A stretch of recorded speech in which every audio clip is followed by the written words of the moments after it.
তুমি বন্ধু কালা পাখি, আমি যেন কি বসন্তকালে তোমায় বলতে পারিনি। তুমি বন্ধু কালা পাখি, আমি যেন কি বসন্তকালে তোমায় বলতে পারিনি। বসন্তকালে তোমায় বলতে পারিনি। So this is just the beginning, and today we are going to learn about the decimal to binary conversion. So decimal to binary conversion, how it works, and how can we write C and C++ programs to find out the binary equivalent of a decimal number.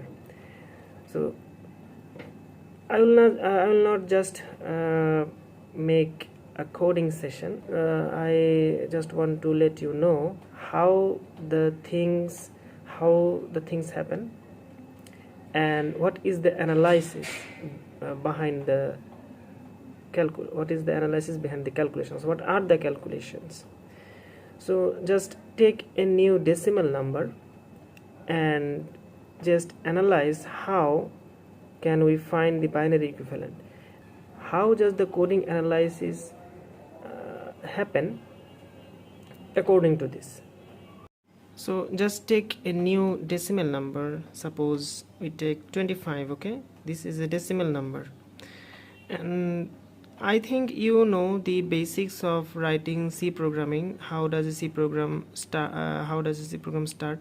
And I just want to show you the calculations. So if you want to find the binary equivalent of a decimal number, what is the simplest scenario is to divide the particular decimal number by 2 and get the reminders. And if you find 2 6 12 times 2 is equal to 24, so remainder is 1. 6 times 2 is 12, so remainder is 0. 3 times 2 is equal to 6, remainder is 0. 2 times 2 is equal to 2, remainder is 1. And again 2 times 1 is equal to 2. Sorry, I made a mistake. This is 2 times 1 is equal to 2, remainder is 1. And 2 times 0 is equal to 0, remainder is 1. So we have to calculate until we get the result is 0. Okay, so now we have to find the backward aggregation, like you find 1, then 1, then 0, and 0, 1. So 1 1 0 0 1. So this is the binary equivalent of a decimal number. You can verify it by using the reverse calculations, like 2 to the power 0, 2 to the power 1, 2 to the power 2, 2 to the power 3, 2 to the power 4. So if you just add the numbers, you can get 16 plus 8 plus 1 equal to 25. So that is very good. Now how can a coding session, how can we implement the analysis in coding session? So you can remember that whenever we actually divide a particular number by 2, we have to store the remainder. Okay, we have to store the remainder. Okay, so suppose we have to take a particular number, scanf, as you know, %d. You can also take a floating point number, %d %n. So this is we think this is the number we actually take input from the user, or you can pre-specify the particular number by assigning that number to a particular variable. Suppose a is equal to 25.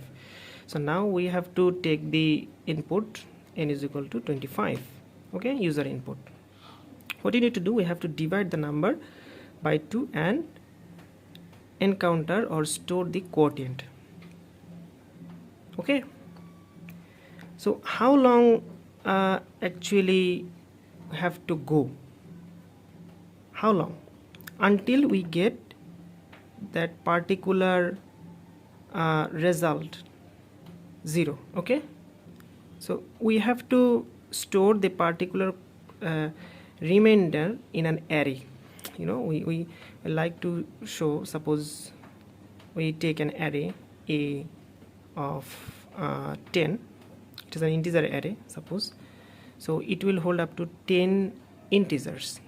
Okay, so for simplicity, we take the particular storage capacity, and you can dynamically fix the storage, but now we have to predefine it as a static declaration. Okay, so now what we can do is we can store the particular remainder one by one into the array.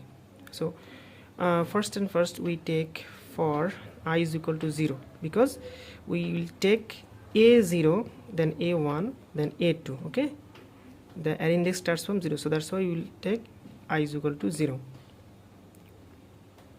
and the number we got the input and is stored in n. Okay, so n is the particular variable that we actually store the particular decimal number. So while the decimal number is greater than or equal to 0, you see here, until we get the 0, we have to divide the particular number by 2. So when it is 1, we also need to divide by 2. So particular number, if we divide successively iteratively by 2, at one time it will become 1 and then 0. Okay, and then we get I plus plus, is because array index first we get 0, then 1, then 2. Okay, so what you need to do, we have to divide that particular number by 2. Okay, so if you divide the particular number n is by 2, we get the result of 12, but 12 is not our concern. 12 is not our concern. Our concern is the remainder. Okay, so what we have to do, there is a mathematical operator called modulus. So if we divide the number by 2 and want to get the remainder, we have to use this particular symbol. It's called the modulus operator. So if we divide 25 by 2, then the result will be 12, and the remainder will be 1.